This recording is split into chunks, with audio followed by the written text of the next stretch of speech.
Olá, seja muito bem-vindo. Esse nosso vídeo é a segunda parte acerca da review do livro História do Cristianismo de Bruce Shelley.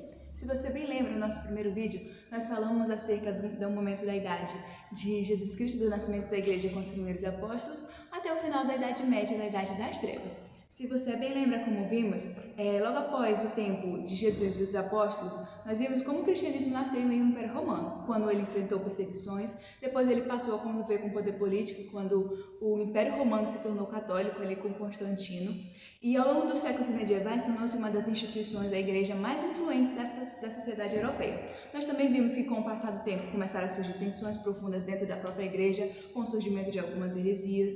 Nós vimos também que a autoridade institucional havia crescido enormemente, práticas religiosas haviam se multiplicado e, em muitos casos, a simplicidade do evangelho havia se perdido e parecia cada vez mais distante da vida espiritual do povo. E ao longo da Idade Média, Deus foi levantando vozes que chamavam a igreja de volta para a fidelidade das Escrituras, preparando o terreno para um momento decisivo da história cristã. E foi nesse momento que a gente encerrou o nosso primeiro vídeo e nós iríamos entrar agora no que a gente vai começar a falar, que é a época da Reforma. Que ela se estende, a época da Reforma se estende aproximadamente de 1517 até 1648. Vale a pena ressaltar de que quando a gente fala da Reforma, vem muito na mente, claro, falar sobre o grande reformador que foi Martinho Lutero. Mas vale a pena a gente ressaltar também que houveram homens antes disso, ainda na Idade das Trevas, ainda naquele momento de profunda escuridão, que se dispuseram a buscar a vontade de Deus para o seu tempo. Homens como John Knox, John Hus, que foi morto queimado vivo. Eles foram homens que foram despertados por Deus e já começaram a se questionar acerca das coisas que haviam dentro da igreja. Esses homens são conhecidos como pré-reformadores. Dentre eles nós podemos citar também o Jerônimo Savonarola e outros. Mas o Martinho Lutero aqui é aquela figura que a gente sempre vai lembrar quando a gente fala da Reforma Protestante, né? Que começou ali em 1517, no caso, com aquele marco que o Martinho Lutero vai pregar as 95 teses na porta da capela, né, de Wittenberg. E vamos ler aqui um pouco. No início do século XVI, diversas críticas já circulavam dentro da própria igreja. Isso aqui a gente percebe que já havia aquela expectativa de que alguma coisa iria acontecer. Muitos cristãos estavam preocupados com práticas que pareciam ter se afastado da simplicidade do evangelho. Nesse tempo, já havia surgido a adoração a santos, a adoração a Maria, a prática da venda de indulgências, a doutrina do purgatório. Então, homens de Deus que queriam mesmo voltar para as Escrituras, viram mesmo pelo crivo das Escrituras que aquelas práticas não eram corretas, não eram algo plenamente escriturístico, bíblico, e eles perceberam que precisava de alguma coisa acontecer, alguma coisa precisava acontecer. E homens foram usados como ecos, vozes foram utilizadas, levantadas por Deus, para mostrar que eles precisavam voltar às Escrituras. Foi nesse contexto que em 1517 Martinho Lutero publicou suas 95 teses, questionando principalmente a questão da venda de indulgências, que era como se as indulgências eram como se por meio de um mérito humano, de dinheiro, o homem poderia comprar sua salvação. Basicamente falando, simplificando, sintetizando, queria dizer isso. E Lutero ele começou a questionar isso e ele começou com uma reforma, foi publicando as suas 95 teses acerca desse questionamento da venda de indulgências. Aquilo que começou como o que seria uma discussão acadêmica acabou desencadeando um movimento que transformaria profundamente o cristianismo no Ocidente, porque se a gente for bem estudar, os estudiosos, os historiadores, falam que Lutero ele não queria, nunca quis criar uma nova religião, ele não queria bem se desapartar do catolicismo, só que ele queria uma reforma, ele queria uma revolução dentro da própria igreja, mas isso acabou se desencadeando tão profundamente que transformou o cristianismo no Ocidente. A reforma trouxe novamente ao centro da fé cristã temas fundamentais como a autoridade das Escrituras, tanto que um dos 5 solas da reforma protestante é somente as Escrituras são suficientes, a centralidade da graça de Deus e também a salvação pela fé. Há um texto em Romanos 1,17 que fala que o justo viveria pela sua fidelidade, pela sua fé a Deus. E foi o texto que despertou Lutero. Ele estava lendo as Escrituras e ele entendeu que nada, nem mesmo dinheiro, nada material poderia comprar a salvação. Ele entendeu que o justo seria salvo pela sua fé, somente pela fé que o homem seria salvo, pela sua fé, pela sua fidelidade em Deus. E isso foi um dos temas centrais, fundamentais da reforma, que foi justamente a questão da salvação pela fé. Que um dos solas também da reforma protestante é somente a fé, sola fide, sua fé é suficiente. O movimento rapidamente se espalhou por várias regiões da Europa. Surgiram diferentes correntes reformadoras e o cristianismo ocidental passou por uma divisão significativa que marcaria profundamente os séculos seguintes. Se a gente for ler o livro, o autor Bruce Shelley, ele fala disso, que como em várias regiões foram surgindo diferentes correntes, pessoas realmente reformadas que mesmo depuseram sua confiança mesmo na reforma, só que tinham diferentes visões em determinados temas. Isso foi o que ocasionou o surgimento de diferentes correntes reformadoras, algo que essa divisão, né, iria marcar significativamente essa questão mesmo dessa divisão dentro dos próximos séculos. Depois desse período de intenso debate teológico e também dessa certa reorganização da igreja, entramos naquilo que o Bruce Shelley vai dizer que é a época da razão e dos avivamentos. Isso ocorreu entre os anos de 1648 e 1789. Esse período ele é particularmente interessante porque duas forças aparentemente opostas estavam atuando ao mesmo tempo.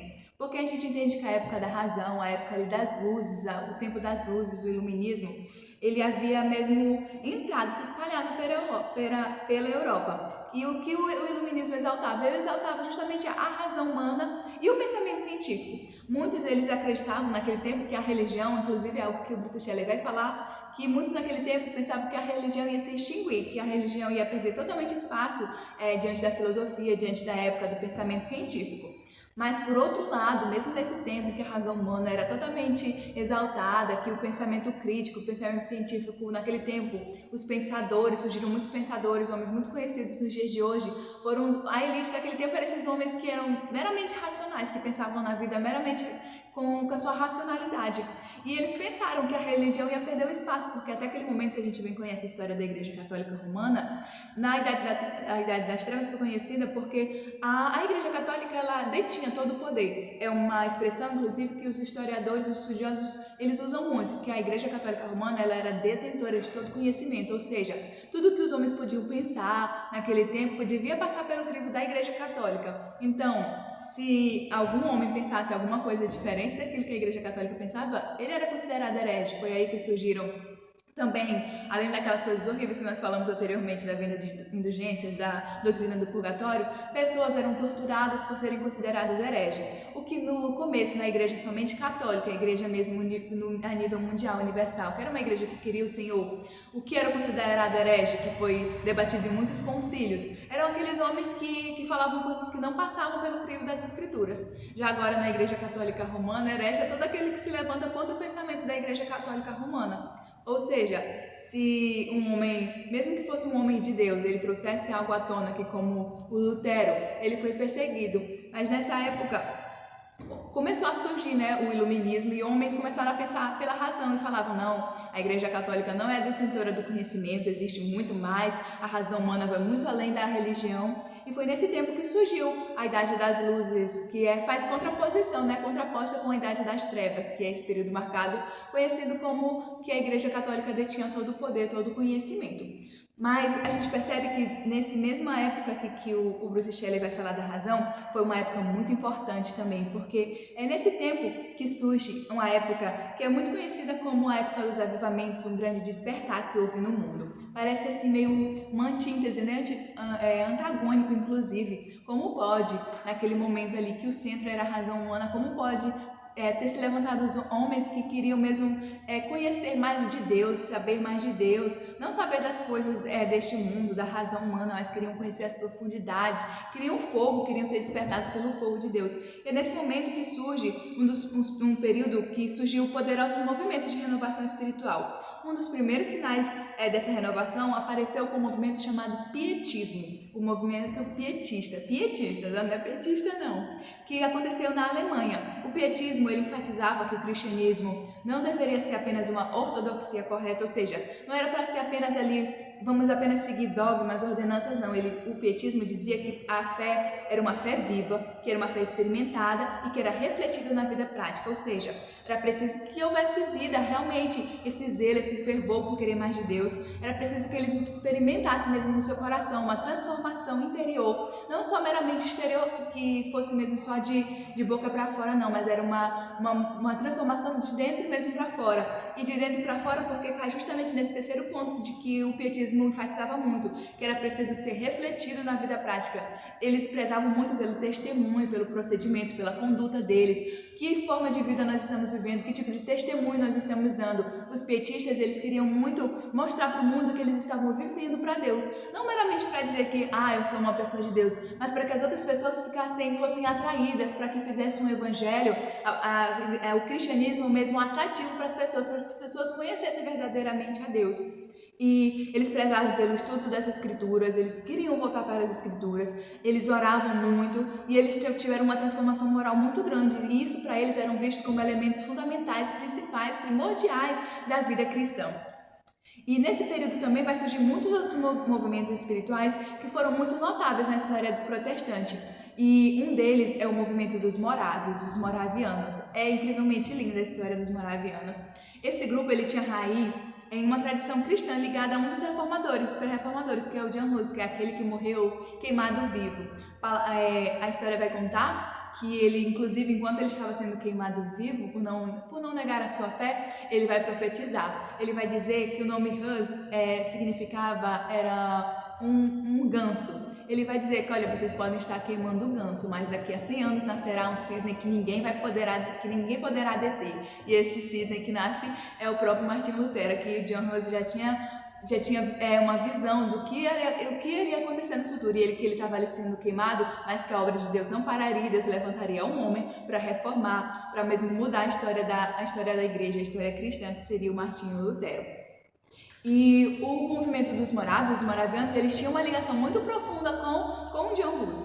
Séculos depois, alguns de seus seguidores encontrou um abrigo numa terra de um nobre cristão alemão, e ali surgiu uma comunidade, uma pequena comunidade. E em 1727, essa comunidade experimentou um profundo despertar, um despertamento muito profundo espiritualmente, o que transformou completamente a sua vida coletiva. A partir desse momento, algo extraordinário começou a acontecer. Houve uma vigília, a história conta, uma vigília de oração, um relógio de oração, como hoje nós costumamos chamar, que durou cerca de 100 anos. Em todo momento que você procurava, havia alguém orando, e esse relógio de oração durou cerca de 100 anos. Foi um fervor muito grande, eles adentraram mesmo numa profundidade, numa espiritualidade muito grande. Além disso, os morávios, eles se tornaram muito conhecidos porque eles colocaram no seu coração o desejo de fazer missões. Eles eram conhecidos por seu intenso fervor missionário. Mesmo sendo uma comunidade pequena, eles começaram a enviar missionários para diversas partes do mundo, muitas vezes para lugares extremamente difíceis. E é nesse momento que surge um personagem muito importante também para a história cristã, que inclusive, quando eu fiz a minha ficha de leitura, quando eu terminei de ler esse livro, foi o personagem que mais me chamou a atenção, que foi o John Wesley. Nesse momento, durante esse movimento espiritual, isso influenciou muitas pessoas, o pietismo influenciou muitas pessoas, os moravianos influenciaram muitas pessoas, e uma das pessoas que foram influenciadas por esse movimento espiritual foi o John Wesley. Ele teve contato com cristãos moráveis durante uma viagem. Vai dizer que ele estava num navio e ele já tinha tempo que estava com o Senhor, só que ele percebia que dentro dele faltava alguma coisa. E durante uma viagem, ele vai estar de navio, num barco, e vai ter uma tempestade muito forte. Ele começa a se apavorar, ele começa a se desesperar, e ele vai dizer que haviam moravianos naquele barco, e as pessoas estavam ali louvando, engrandecendo a Deus no meio daquela grande tempestade. E ele começava a se questionar, a perguntar para as pessoas por que as pessoas não se desesperavam, por que elas não tinham medo da morte. Elas diziam que simplesmente acreditavam no Senhor, e aquilo para ele foi algo assim muito profundo, que tocou o coração, aqueceu o coração de John Wesley. E ele percebeu, ele ficou muito impressionado com a fé daquele povo, com a serenidade, como eles eram mesmo pessoas que entenderam, que souberam descansar no Senhor. E pouco tempo depois, Wesley teria uma experiência espiritual que transformaria o seu ministério. Ele passou então a pregar com mais intensidade sobre arrependimento, sobre fé, sobre santidade, e ao lado dele surgiu uma pessoa que era muito amiga dele, que é o George Whitefield, que se destacou ficou conhecido como um pregador de rua, um pregador ao ar livre, um pregador extraordinário que anunciava o evangelho para multidões imensas, enormes, muitas vezes ao ar livre. Nas colônias americanas, esse movimento ficou conhecido como o Grande Despertar ou Grande Despertamento, e um de seus principais líderes foi o Jonathan Edwards, um personagem também muito conhecido na história cristã, um homem que foi muito usado por Deus. Esses avivamentos trouxeram Só um momento, uma renovação espiritual muito grande para milhares de pessoas e reacenderam a vida cristã em muitas regiões. Tanto que um dos livros mais conhecidos, dos sermões mais conhecidos do Jonathan Edwards é Pecadores na Mão de um Deus Irado. Inclusive é esse verdinho bem aqui que eu pretendo ler, e quando eu ler eu pretendo também, se o Senhor permitir, trazer um vídeo. Ele pregou esse sermão, ele estava pregando e pessoas ficaram tão convictas de quem eram, porque ele pregava da realidade do inferno. Ele fazia uma parábola de que havia uma aranha ligada a uma teia e uma mão que segurava, e abaixo dessa aranha havia um fogo, uma fogueira. E ele falava: vocês sabem o que impedem dessa aranha de cair nesse fogo e não ser incendiada, queimada? É isso aqui, é esse fio bem aqui, essa teia de aranha bem aqui. Ele falava: é isso aqui representa a graça de Deus, é só isso aqui, a misericórdia de Deus, que impedem de vocês caírem, perecerem no fogo do inferno. E as pessoas ouviam aquilo, as pessoas ficavam tão apavoradas, tão desesperadas, que elas tinham visão do inferno, elas se seguravam nas colunas com medo, porque viam um abismo, e ficavam tão estarrecidas do modo que viviam, que elas tinham medo de ir para o inferno. E aquele sermão despertou tantas pessoas e começou a reacender a vida cristã. E Jonathan Edwards foi um canal, uma bênção de Deus mesmo, para mudar a sua geração, para pregar a verdade do Evangelho, para pregar a realidade do inferno, a realidade do céu, da graça e da misericórdia de Deus. E é a partir daí que a gente entra numa outra época que o Bruce Shelley vai chamar de época do progresso. E essa época do progresso aconteceu aproximadamente entre 1789 e 1914. E esse período foi marcado por grandes transformações sociais, políticas e tecnológicas. Ali começa a época das revoluções, começam o crescimento, a questão tecnológica começa a crescer muito. Mas ao mesmo tempo foi uma época também do grande movimento missionário moderno. Pessoas eram impelidas pelo Espírito Santo a ir para regiões mais distantes para pregar a palavra, para fazer missões. Igrejas e sociedades missionárias começaram a enviar missionários para várias partes do mundo, levando o evangelho para regiões da África, da Ásia e de outras áreas do cristianismo ainda pouco conhecido. E o autor, Bruce Shelley, ele fala pouco acerca de alguns avivamentos que também aconteceram nesse tempo, na época do progresso, que foram avivamentos muito importantes para a história do cristianismo, para a história cristã, a história da igreja. Em 1904, acontece um avivamento conhecido como avivamento no país de Gales. Inclusive, esse livro também está aqui, é o primeirinho aqui, um fininho, um livro extraordinário, muito bom mesmo para o nosso crescimento e edificação espiritual. Se o Senhor também me permitir, eu pretendo trazer um pouco da história do país de Gales, do avivamento do país de Gales, e foi liderado por um homem chamado Evans Roberts. A história é muito linda, vale muito a pena você ler, já deixo como indicação. E depois esse avivamento vai desencadear e pessoas num lugar chamado Azusa, em Los Angeles, na rua Azusa, vai acontecer também um movimento, um avivamento com liderança de William Seymour. Pessoas ali foram profundamente tocadas, é dito de como o Espírito Santo era derramado naqueles lugares, as pessoas ficavam mesmo, começavam a se analisar, percebiam como estavam, como precisava de Deus, como precisava de uma renovação, de um avivamento espiritual nas suas vidas. Esses dois avivamentos, eu lembro que assim quando eu comecei mesmo a me voltar para conhecer mais do Senhor, conhecer mais acerca das coisas que o Senhor fez, foram dois livros que me foram indicados, tanto o Avivamento da Rua Azusa, quanto o Avivamento do País de Gales, e foram livros assim que me trouxeram uma convicção tão grande acerca do que Deus ainda quer fazer nos nossos dias.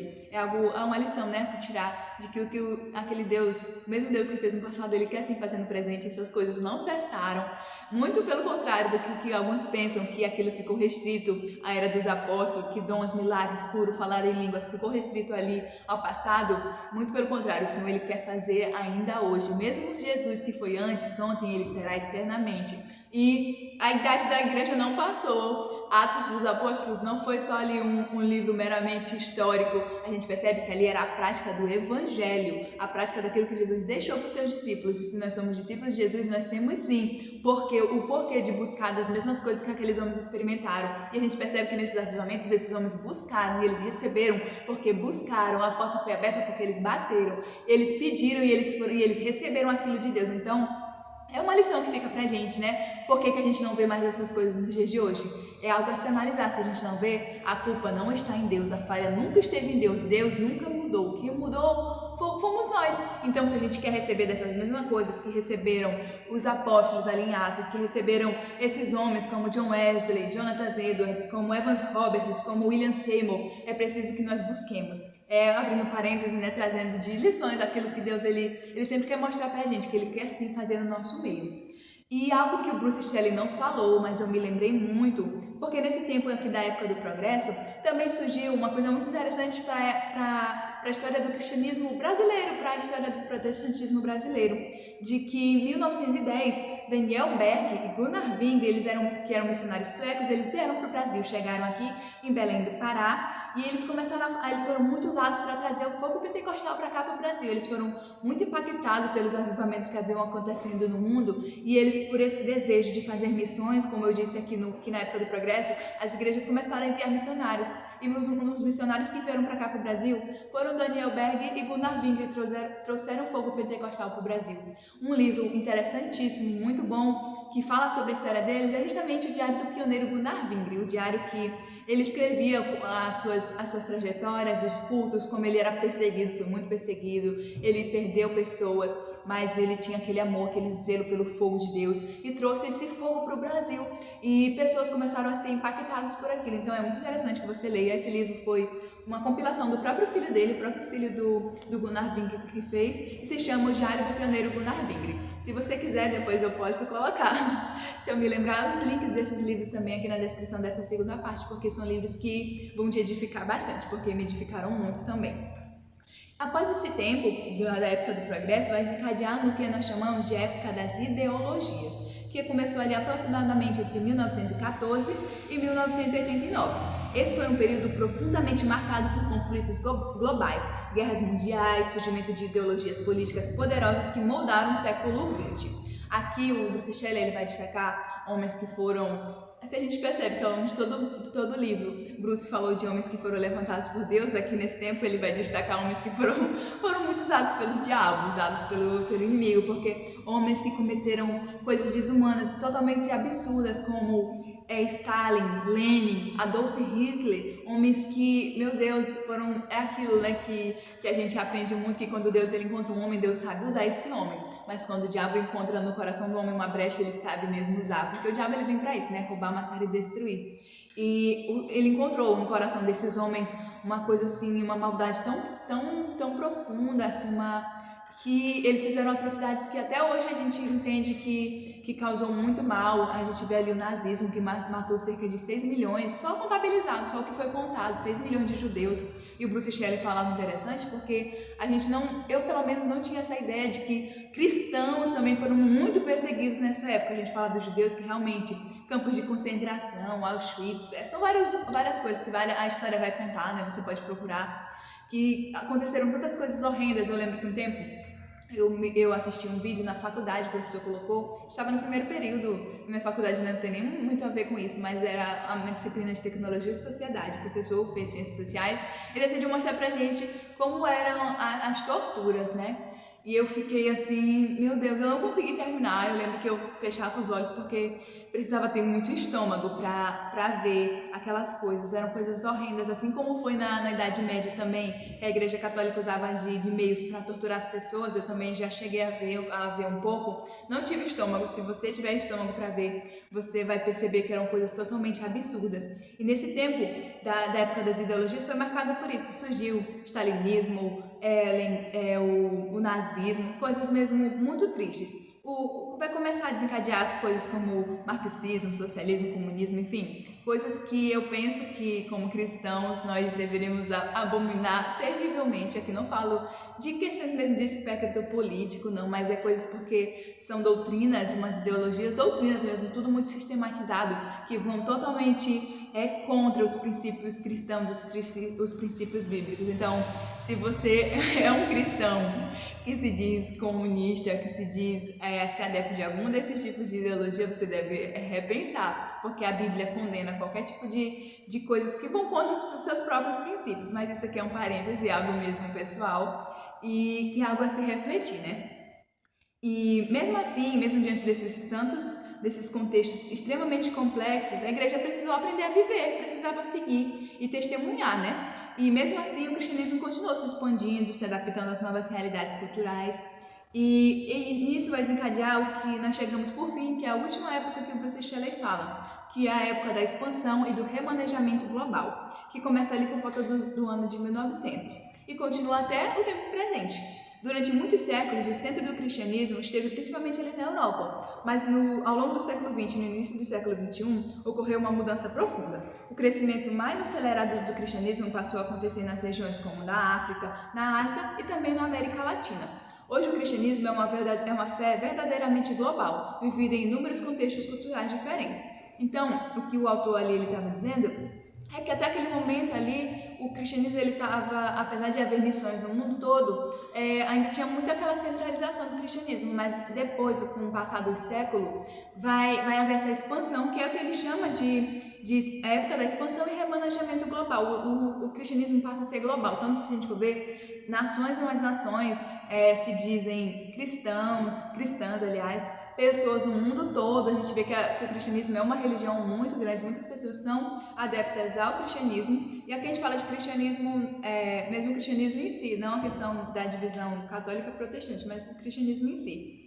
E a gente percebe que houve essa expansão mesmo, esse remanejamento global. E hoje o cristianismo é uma fé verdadeiramente global, vivida em inúmeros contextos culturais diferentes.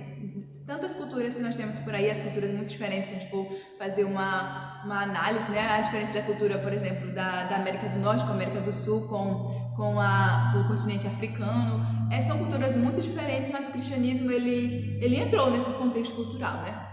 E para finalizar, né, o vídeo a gente já está terminando, a gente já está com 26 minutos. A gente olhando assim para toda essa trajetória, desde Cristo com seus apóstolos até o século XXI, a gente pode perceber algo muito importante. A igreja ela nunca foi perfeita. Houve momentos de grande fidelidade, mas também houveram momentos de profundas crises. Mas ao longo de todos esses séculos, Deus ele continuou sustentando o seu povo. Estudar a história da igreja nos lembra que fazemos parte de uma história muito maior do que o nosso próprio tempo. Isso tudo que nós vivemos, tudo que nós temos, tudo que nós recebemos. Homens e mulheres pagaram um alto preço para que isso chegasse até nós. A fé que hoje nós vivemos foi preservada, foi debatida, foi defendida e foi anunciada por gerações antes de nós. A gente percebe que desde esse tempo, mais de 2000 anos de história, como isso foi preservado, isso é a mão de Deus. A gente vê a própria Bíblia, pessoas que hoje dizem que a Bíblia precisa ser atualizada, que a Bíblia é retrógrada, como disse Billy Graham, a Bíblia é mais atual do que o jornal de amanhã, e tudo isso foi preservado pela mão de Deus, Deus sustentando o seu povo, sabendo, aquilo que o meu pastor costuma dizer, como Deus ele exigiria tanto da gente se ele não preservasse a sua própria palavra. Ele preservou e agora ele quer que cumpramos a risca, como diz o salmista. Deus ele nos deu os seus mandamentos para que o cumpramos a risca. Ele preservou e homens e mulheres foram levantados para debater acerca de coisas, de heresia, de pensamentos que surgiram ao longo da história. Eles defenderam a sua fé, eles defenderam aquilo que eles acreditavam e eles anunciaram por inúmeras gerações antes de nós, anunciaram essa verdade que chegou até nós e hoje nós temos esse pleno acesso à Bíblia, à história da igreja, porque homens e mulheres se levantaram para preservar essa história, para debater, para defender e para anunciar aquilo que Deus fez no seu tempo. E essa história não acaba aqui, ela continua sendo escrita. A história do cristianismo não terminou, não terminará, passará céus e terra, mas aquilo que Jesus Cristo deixou para a gente, o evangelho puro e simples, ele continuará, ele perpetuará. É aquilo que disse Daniel, que o reino dele é sempre eterno. Pode passar o que for, gerações podem passar, mas o reino de Deus ele não passará, o reino de Deus ele não terá fim. E aquilo também que a gente percebe, assim, analisando toda a história, que é essa visão que Daniel teve também da estátua de Nabucodonosor. Houve um tempo de ouro, um tempo mesmo que o povo de Deus viveu para Deus, mas houve essa decadência, a gente percebe. Mas haverá um tempo em que uma pedra lançada sem auxílio de mãos virá, instaurará o seu reino, o reino do Filho de Davi. Jesus Cristo se sentará no trono de Davi e reinará para todo sempre, e nós estaremos para sempre com ele. Essa história não terá fim. Naquele dia, no dia que será para sempre, nós viveremos para sempre com o Senhor. E é essa história que o Senhor tem escrito, né? Vem escrevendo, e essa história continua sendo escrita e nós fazemos parte dessa história. Então, que como homens e mulheres foram levantados no nosso tempo, que nós possamos também, como Davi, que serviu a sua geração, foi encontrado, achado um homem segundo o coração de Deus, que faria toda a sua vontade. Que Deus encontre em nós também, que essa história continue sendo escrita, que nós sejamos personagens que foram usados por Deus para fazer a diferença nas nossas gerações. Era essa a mensagem que eu queria deixar para você. Aqui nós encerramos. Fico muito alegre por poder compartilhar aquilo que eu tenho aprendido do Senhor. E fique conosco, fique aqui comigo, a gente vai aprender muito mais e quero continuar fazendo mesmo a vontade de Deus, mesmo sabendo que Pode parecer simples, né? Mas para mim é de uma alegria muito grande saber que, de alguma forma, alguém está sendo edificado por aquilo que eu tenho falado. Então, que a gente possa continuar fazendo parte dessa grande história. Fique com Deus, a paz.